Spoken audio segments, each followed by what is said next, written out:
என்னடா இது இவன் வந்து சாதாரணமாக ஒரு டிஷர்ட்டில் தானே வந்து எப்போவுமே நம்மக்கிட்ட பேசுவான். இன்றைக்கி என்னடா கோட்டெல்லாம் போட்டிருக்கான், கோபிநாத் மாதிரி கோட்டு போட ஆரம்பிச்சிட்டானான்னு யோசிக்காதீங்க. இந்த டாபிக் ஒரு serious topic. I wanted to reflect the gravity of the situation. அதுக்காக தான் கோட்டு, வேறு எதுக்குமே இல்லை. The topic is a very, very critical topic that is dividing the US into two. கம்ப்ளீட்டாக யூஎஸ்ஏ ரெண்டாக உடஞ்சிடுச்சு. So if you're planning to live in the US, if you are planning to visit US, or if you have interested, உங்களுடைய ரிலேட்டிவ்ஸ்லாம் யூஎஸில் இருக்காங்க அப்படின்னாக்கா, இது சொந்தக்காரங்க ஃப்ரெண்ட்ஸ் அவங்கலாம் இருக்காங்கன்னா, this topic will be very critical. ஏன்னா இது உங்களுடைய ஃபியூச்சர் சாய்ஸஸை டிட்டர்மின் பண்ண போகிறது. நீங்களாம் நினச்சிருக்கலாம் நான் எலெக்ஷனை பற்றி பேச போகிறேன்னு. எலெக்ஷனை இன்டெரக்டாக பற்றி தான் பேச போகிறேன். சார் எலெக்ஷன்னா எங்களுக்குலாம் ஓட்டே கிடையாது சார், நான்லாம் H1Bயில் இருக்கேன் சார், அந்த கதையே தனி சோக கதை, எனக்கு இன்னும் 10 வருஷம் இருக்குது சார் க்ரீன் கார்டு வரதுக்கு, அதுக்கப்புறம் நான் வந்து ஓட் பண்ணுறதுக்கு இன்னொரு 5 இயர்ஸ் இருக்குது சார்னு சொன்னீங்கன்னா கிடையாது. இந்த கண்ட்ரியில் அமெரிக்காவில் வந்து நீங்கள் இருக்க போகிறீங்கன்னாக்கா உங்களுக்கு இந்த topic is going to be critical. உங்களுக்கு தெரிஞ்சவங்க யாராவது ஒருத்தவங்க வந்து அமெரிக்காவில் இருக்க போகிறாங்கன்னாக்கா இந்த topic will be critical. So தயவுசெய்து முழுக்க கேளுங்க. So again, we are talking about abortion in America.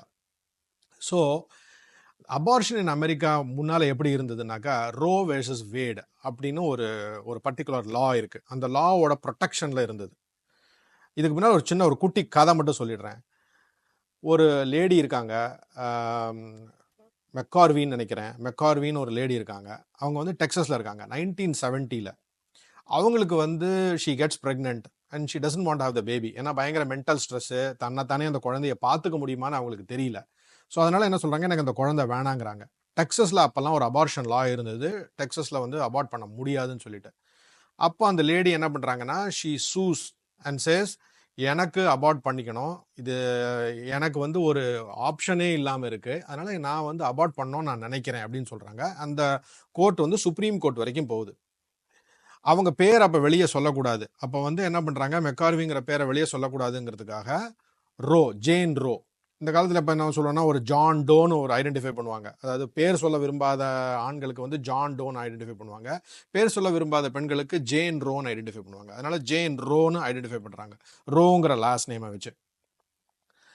அது வந்து சுப்ரீம் கோர்ட்டுக்கு போகும்போது அதை வாதாடுற பப்ளிக் ப்ராசிக்யூட்டர் பேர் ஹென்ரி வேட். ஸோ அதனால இந்த ஹோல் கேஸுக்கு பேர் ரோ வெர்சஸ் வேட் அப்படிங்கிறது தான் வந்து இந்த கேஸ். அந்த கேஸ் வந்து ஒரு பெரிய லேண்ட்மார்க் கேஸ் ஆகுது. அந்த லேண்ட்மார்க் கேஸில் என்ன டிசைட் பண்ணுறாங்கன்னா, அபார்ஷன் வந்து நம்ம பேன் பண்ணக்கூடாது. அந்த ஃபஸ்ட்டு 24 வாரத்தில் வந்து அபார்ஷன் பேன் பண்ணக்கூடாது. அது உமன்ஸோட ரைட், அவரோட constitutional right to her privacy. அது மட்டும் இல்லை, அது வந்து அவங்க டிசைட் பண்ண வேண்டியது, இந்த மாதிரி வந்து அபார்ட் பண்ணணுமா கூடாதா அப்படிங்கிறது வந்து பல மல்டிடியூட் ஆஃப் ஃபேக்டர்ஸ், அவள் உடம்பு, குழந்தைய பார்த்துக்க முடியாது, சைல்டோட ஹெல்த்து, பிறக்க போகிற சைல்டோட ஹெல்த், இதெல்லாம் வச்சு. ஸோ அதனால் அப் அன்டில் 2022 கிட்டத்தட்ட ஒரு 50 வருஷமாக ரோ வெர்சஸ் வேடு ப்ரொடெக்ஷனில் இருக்குது. அப்படின்னா யூஎஸில் இருக்கிற 50 ஸ்டேட்லேயும் அபார்ஷன் இந்த ஃபஸ்ட் 24 வாரம் வரைக்கும் பேண்ட் கிடையாது. அப்படின்னா நீங்கள் போய் அம்மாவும் அந்த ஒரு particular family can decide what is important for them. இந்த குழந்தைக்கு ஏதாவது ப்ராப்ளம் இருக்கா, ப்ராப்ளம் இல்லையா அப்படின்னு பார்த்துட்டு they can decide. Of course abortion is not an easy choice. யாருமே போய் குழந்தை பிறந்தோன்னா நான் போய் அபார்ட் பண்ணிக்க போகிறேன்னு சொல்ல போகிறதில்ல. ஏன்னா ஒவ்வொரு உமனும் இதை பற்றி ரொம்ப எவ்வளோ இன்டிமேட்டாக ஃபீல் பண்ணுவாங்க. But there may be many reasons for which abortion may be necessary. Protecting the child, protecting the mother, இந்த மாதிரி ரேப்பு, இல்லைனா இன்செஸ்ட்டு, இல்லைனா வேறு ஏதாவது ஒரு காரண காரியங்கள், இந்த மாதிரி ஏதோ ஒரு விஷயத்துக்கு ஒரு பர்டினன்ட் ரீசன். சும்மா பொழுதுபோக்குக்காக இது ஒரு சினிமா பார்க்குற மாதிரி ஒரு விஷயம் கிடையாது. இது வந்து ஏதோ ஒரு சீரியஸ் விஷயத்துக்காக அவங்களால அந்த குழந்தைய எதர் பார்த்துக்க முடியல, ஆர் அந்த குழந்தைய for health reasons, genetic reasons, பின்னால் வந்து இந்த ஹோல் ஜெனரேஷனுக்கே இந்த வந்து பாதிக்கும் அப்படிங்கிற மாதிரி இருந்ததுனாக்கா தே டிசைட். அண்ட் தென் அந்த decision is not taken very lightly. அந்த மாதிரி ஒரு டிசைட் பண்ணுறாங்க. அப்போது அது வந்து ஒரு ப்ரொடெக்ஷன் இருந்தது 2022. ஸோ 50 வருஷமாக இந்த ப்ரொடெக்ஷன் இருந்துக்கிட்டே இருந்தது. அதாவது people can actually go and abort if they want to. இதில் ஒரு ஃபன்னி திங் என்னென்னா, abortion rates have been coming down for the last 30 years. Okay, கிட்டத்தட்ட ஒரு 1000ல் ஒரு 20-25 பேர் அபார்ட் பண்ணிக்கிட்டே இருந்தாங்கனாக்கா 1980s 90s அந்த நம்பர்ஸ் ஆஃப் கம்மிங் டவுன். இப்போ 1000ல் 8லேருந்து 9 பேர் தான் வந்து அபார்ட் பண்ணிக்கிறாங்க. So the numbers for abortion are coming down for varieties of reasons. என்னன்னா வந்து இப்போல்லாம் வந்து நிறைய செக்ஸ் எஜுகேஷன் இருக்கு, கான்ட்ராசெப்டிவ்ஸ் எல்லாம் கொடுக்குறாங்க, நிறைய dialogues and lot of material is available, open communication இருக்கு. அதனால தான் actually the abortion rates across the country for the last 30 years have actually come down. அப்படி இருக்கிற பட்சத்தில் 2022ல் ஒரு லா வந்து என்னன்னா அதை ஓவர் டர்ன் பண்ணுது. ஓவர் டர்ன் பண்ணி இனிமே உமன் சூஸ் பண்ண முடியாது, இது வந்து ஸ்டேட்ஸ் கையில் இருக்கு அப்படின்னு டிசைட் பண்ணுறாங்க. அந்த ஸ்டேட்ஸில் பார்த்தீங்கன்னா ஒரு 14 states out of the 50 states வந்து 14 ஸ்டேட்ஸ் வந்து கம்ப்ளீட்டாக பேன் பண்ணிட்டாங்க. Except for maybe the life of the mother under extraordinary கண்டிஷன்ஸில் மட்டும்தான் அபார்ட் பண்ண முடியும். இந்த ஃபர்ஸ்ட் 24 வாரத்தில் கூட நீங்கள் அபார்ட் பண்ண முடியாது. ஸோ 14 ஸ்டேட்ஸ் முடியவே முடியாதுன்ட்டாங்க. அடுத்த 10 ஸ்டேட் வந்து ஹெவி ரெஸ்ட்ரிக்ஷன்ஸ் கொடுத்துருக்காங்க. மேண்டேட்டரி வெயிட்டிங் பீரியடு, அப்பா அம்மாட்ட சொல்லணும், அப்புறம் இன்னும் நிறைய டெஸ்ட், இந்த மாதிரிலாம் நிறைய கொடுத்துட்டு தான் அதை வந்து ரெஸ்ட்ரிக்டிவ் ரைட்ஸ் கொடுத்துருக்காங்க. ஸோ கிட்டத்தட்ட 24 ஸ்டேட்ஸ் ஹாவ் 14 வந்து பேண்ட், 10 வந்து ஹெவிலி ரெஸ்ட்ரிக்டட். மிச்சம் 24ல் தான் வந்து they are able to go and have the abortion. இதில் இன்னொரு ஃபன்னி விஷயம் சொல்லிடுறேன். ரோ வெர்சஸ் வேட்லேயும் ஸ்டேட்டுக்கு வந்து நிறைய ப்ரிவிலேஜஸ் இருந்தது. State can decide whether the life of the mother is actually in danger or not. So it's not like that the states did not have power. ஆனால் இப்போ ஃபண்டமெண்டல் டிஸ்டிங்ஷன் என்னன்னாக்கா, இப்போ வந்து woman உடைய ability to choose has been diminished. Okay, உமனால் அவ்வளோ சீக்கிரம் diminish பண்ண முடியாது. உதாரணத்துக்கு நீங்கள் டெக்ஸஸில் வந்து இருந்தீங்கன்னாக்கா, டெக்ஸஸில் வரீங்க, ஒரு யங் கப்புள் நீங்கள் இருக்கீங்க, திடீர்னு ப்ரெக்னென்ட் ஆகிட்டீங்க. ப்ரெக்னென்ட் ஆகிட்டு 10 வாரத்தில் வந்து யூ டிசைட் தட் உங்கள் குழந்தைக்கு வந்து ஏதோ ஒரு ப்ராப்ளம், அதை பிறக்க போகிற குழந்தைக்கு ஏதோ ஒரு ப்ராப்ளம், அந்த குழந்தை வேண்டாம், இல்லைனா வந்து ஏதோ ஒரு ரொம்ப சிக்கலான விஷயம், நீங்கள் அதை சாதாரணமாக எடுக்கலை அந்த முடிவை அப்படின்னா, நீங்கள் அந்த டெக்ஸஸில் அதை நீங்கள் அபார்ட் பண்ண முடியாது. நீங்கள் வேற எங்கேயாவது தான் போகணும். நீங்கள் வந்து கொலராடோவுக்கு போகணும், இல்லைனா நியூ மெக்சிகோவுக்கு போகணும், இல்லைனா கலிஃபோர்னியாவுக்கு போகணும். And you have to travel லஜிஸ்டிக்கலாக, அதுக்கெல்லாம் போய் நீங்கள் அதுக்கு இப்போ எடுத்துகிட்டு தான் நீங்கள் போகணும்.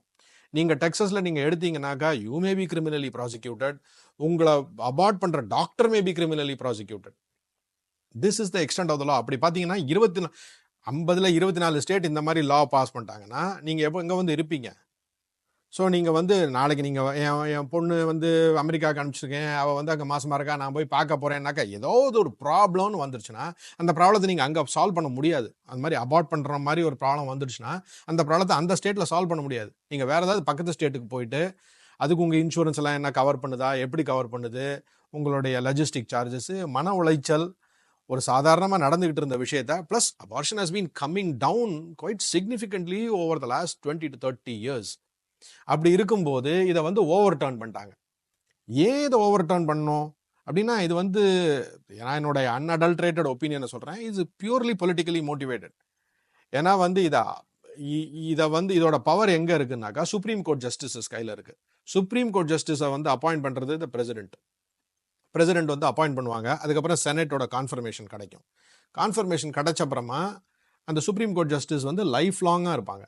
ஸோ இப்போ நான் வந்து ஒரு ரிப்பப்ளிக்கன் சுப்ரீம் கோர்ட் ஜஸ்டிஸ்னா நான் சாகிற வரைக்கும் 90 வயசு வரைக்கும் நான் பாட்டுக்கு சுப்ரீம் கோர்ட் ஜஸ்டிஸாகவே இருப்பேன்.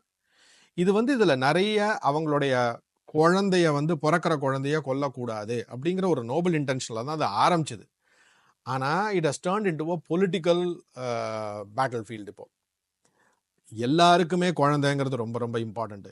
யாருமே பிறக்கிற குழந்தைய வந்து இம்பார்ட்டண்ட் இல்லை, சும்மா ஜாலிக்கு நான் சும்மா இந்த வாரம் போகிறேன் அபார்ட் பண்ணிக்கிறேன்னு யாரும் பண்ண போகிறதில்ல. அண்ட் ஒரு நான் ப்ராப்ளத்தை இப்போ ப்ராப்ளம் ஆக்கி வச்சுருக்காங்க. 24 ஸ்டேட் வந்து இதை வந்து has out of the 10 has severe restrictions, 14 are completely banned. நீங்கள் அலபாமாவோ, டெக்ஸஸாவோ, லூசியானாவோ, மிசோரியோ இவங்கெல்லாம் இருந்தீங்கன்னாக்கா அங்கே நீங்கள் ப்ரெக்னெண்ட்டாக ஆக முடியாது. ஐ மீன் ஆனீங்கன்னா காம்ப்ளிகேஷனே இல்லாமல் ஆகணும்னு நம்ம வேண்டிக்கலாம். ஏதாவது ஒரு காம்ப்ளிகேஷன் இருந்ததுன்னா நீங்கள் அந்த ஸ்டேட்டில் அதை கவனிக்க முடியாது, வேறு ஸ்டேட்டுக்கு தான் போகணும். இதனால நிறைய ஃபார் ரீச்சிங் காம்ப்ளிகேஷன். நாளைக்கு வந்து டெக்ஸஸில் வந்து ப்ரெக்னென்ட் ஆகிறதுக்கே பயப்படுவாங்க, டெக்ஸஸில் வந்து இருக்கலாமான்னு பயப்படுவாங்க. சார் நான் ஒரு விசிட்டர் சார் அப்படின்னா கூட, நீங்கள் visitor and you are subject to the laws and the constitutional laws of the United States. அதனால நீங்கள் வந்து you have to abide by those rules and regulations. நீங்கள் வந்து இதுக்கு விதிவிலக்கு கிடையாது நீங்கள் ஒரு விசிட்டராக இருக்கிறதுனால. நீங்கள் சிட்டிசனாக இருந்தால் நீங்கள் டெஃபினட்டாக பண்ணி தான் ஆகணும். நீங்கள் விசிட்டராக இருந்தாலும் நீங்கள் அதை பண்ணி தான் ஆகணும். You're subject to the laws. So இதனால் this election and this overturning of Roe versus Wade has a huge impact on women's choice. நீங்கள் வேறு எந்த டாப்பிக்கை நீங்கள் எடுத்து பார்க்கலனா கூட இந்த டாபிக் எடுத்து பார்க்கும்போது நீங்கள் ரொம்ப ஜாக்கிரதையாக இருக்கணும். உங்களோட ஃப்ரெண்ட்ஸ், உங்கள் ஃபேமிலி, உங்கள் ரிலேட்டிவ்ஸ் யார் வந்தாலும் சரி, this is going to be under very severe. நான் டிசைட் பண்ணுவேனா என் பாடியை, ஆர் ஸ்டேட் டிசைட் பண்ணுமா? அதுதான் இஷ்யூ. முன்னாலேருந்தே ரோ வெர்சஸ் வேடுக்கு ப்ரொடெக்ஷன் இருந்தது. அப்போ கூட நீங்கள் வந்து 24 வாரத்துக்கு அப்புறமா அபார்ட் பண்ண முடியாது. You have to go through unless Roe versus வெயிட்ல அந்த ப்ரொடெக்ஷன் இருந்தது. நீங்கள் பாட்டுக்கு ரோ வெர்சஸ் வெயிட் இருந்தது அதனால அபார்ட் பண்ணிக்கலாம்னு சொல்கிறாங்களே, பேன் பண்ணலையே, நான் வேணால் அபார்ட் பண்ணிக்கலாமேன்னு இல்லை. Roe versus Wade also afforded protection. 24 வாரத்துக்கு அப்புறமா நீங்கள் போய் சும்மா அப்படி அபார்ட் பண்ணிட முடியாது. அந்த ஃபீட்டல் வயபிலிட்டின்னு சொல்கிறாங்க. 24 வாரத்தில் தான் ஃபுல்லாக வந்து ஃபார்ம் ஆகும். அந்த ஃபுல்லாக ஃபார்ம் ஆகிற வரைக்கும் நீங்கள் டிசைட் பண்ணலாம். ஏன்னா நீங்கள் வந்து இந்த ஃபர்ஸ்ட் ட்ரைமஸ்டர், செகண்ட் ட்ரைமஸ்டர்லாம் வந்து நீங்கள் நிறைய டெஸ்ட்ஸ் எடுப்பீங்க. அந்த பிளசன்டல் டெஸ்ட்ஸு, அல்ட்ராசவுண்ட் டெஸ்ட்டு, அதுக்கப்புறம் இந்த முதுகு தண்டில் வந்து ஒரு டெஸ்ட் எடுக்கிறாங்க to figure out whether Down சிண்ட்ரோமா இல்லை வேறு ஏதாவது லிம்ப் மேல் ஃபார்மேஷன். நான் டாக்டர் கிடையாது கண்டிப்பாக, ஸோ அதனால் நான் இதை வந்து ஒரு மெடிக்கல் ஒப்பீனியனாக நான் சொல்லலை. பட் உங்களுக்கு என்ன ப்ராப்ளம் அப்படிங்கிறத கண்டுபிடிக்க முடியும்.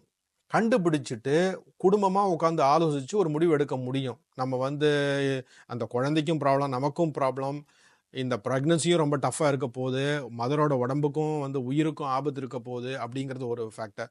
இல்லைன்னா ரேப்னால உருவான குழந்தை, இன்சஸ்ட்னால உருவான குழந்தை எனக்கு வேண்டாம், இல்லைன்னா நான் வந்து 15 வயசில் தெரியாமல் வந்து ப்ரெக்னென்ட் ஆகிட்டேன். இந்த மாதிரி நிறைய நேச்சுரல் காசஸ். அந்த மாதிரி இதுக்கெல்லாம் Roe versus Wade afforded federal protection for everybody in the country. 50 ஸ்டேட்டுக்கும் அந்த இருந்த protection has been now lifted. மித்த 14 state has completely banned, 10 has severe restrictions. அப்படின்னா மித்த 24 ஸ்டேட்டில் தான் நீங்கள் போய் எதுவுமே அபார்ட் பண்ணிக்க முடியும். So this is the crux.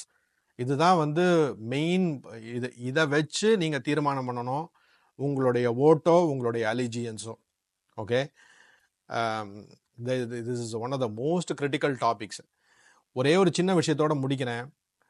அந்த ரோ வெர்சஸ் வேட் வர்றதுக்கு முன்னாடி அந்த மெக்கார்விங்கிறவங்க, ஜேன் ரோ இருந்தவங்க, அதில் ஆன்டை கிளைமேக்டிக்கா she gives birth to a baby girl who is hale and healthy and living well. Thank you for listening. இது வரைக்கும் பொறுமையாக கேட்டதுக்கு நன்றி. உங்களுடைய காமெண்ட்ஸை கேட்குறதுக்கு நான் ரொம்ப ஆர்வமாக இருக்கேன். இந்த ஒரு டாப்பிக்கில் தயவுசெய்து பதிவு பண்ணுங்கள். இதில் ரைட்டு ராங்னு சொல்கிறத விட இந்த லாஸ் எப்படி நம்மளை இம்பேக்ட் பண்ணணும்னு நீங்கள் தெரிஞ்சுக்கணும். நீங்கள் எந்த வேணால் டிசிஷன் பண்ணுங்கள், யாருக்கு வேணால் ஓட்டு போடுங்க. Of course it's a free country. But இந்த டெசிஷன்ஸ் எடுக்கிறதுனால இதெல்லாம் தான் என்னுடைய இம்பேக்ட் அப்படிங்கிறத நீங்கள் நல்லாவே புரிஞ்சுக்கணும். அதுக்கு தான் வந்து இந்த பதிவு. Thank you for watching as always and for your incredible support. Thank you.